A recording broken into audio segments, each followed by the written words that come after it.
brought to you by Palvi Agrico. आता शेतीसाठी जे काही लागणार ते घरपोच मिळणार, तेही मोबाईलच्या एका क्लिकवर.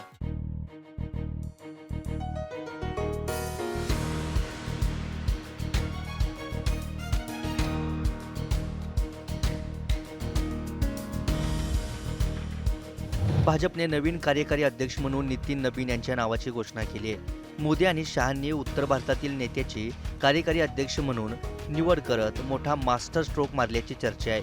देवेंद्र फडणवीस, नितीन गडकरी, भूपेंद्र यादव यांच्यासह अनेकांची नावं चर्चेत होती.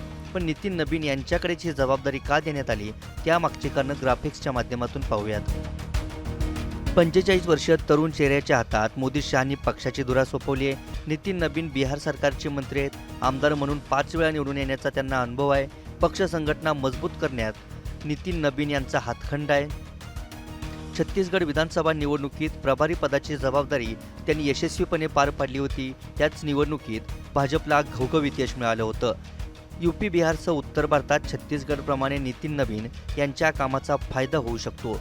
म्हणूनच आता मोदी शहांकडून संघटनात्मक बांधणीसाठी नबीन यांच्यावर मोठी जबाबदारी देण्यात आल्याची चर्चा आहे. लोकसभा निवडणुकीनंतर जे.पी. नड्डा यांना केंद्रीय आरोग्यमंत्री पदाची जबाबदारी सोपवण्यात आली होती. तेव्हापासूनच नव्या राष्ट्रीय अध्यक्षांचा शोध घेतला जात होता. आता राष्ट्रीय कार्यकारी अध्यक्षपदी नितीन नबीन यांची निवड करण्यात आल्याने नव्या राष्ट्रीय अध्यक्षपदाची निवड होत नाही तोपर्यंत नबीन यांच्यावरच ती जबाबदारी राहील. महाराष्ट्रात काही दिवसांपूर्वी भाजप आमदार रवींद्र चव्हाण यांना पक्षाच्या प्रदेशाध्यक्ष पदाची जबाबदारी सोपवण्यात आली होती.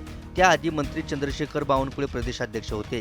बावनकुळेंच्या अध्यक्षपदाचा कार्यकाळ संपल्यानंतर रवींद्र चव्हाणांकडे कार्याध्यक्ष पदाची जबाबदारी सोपवण्यात आली.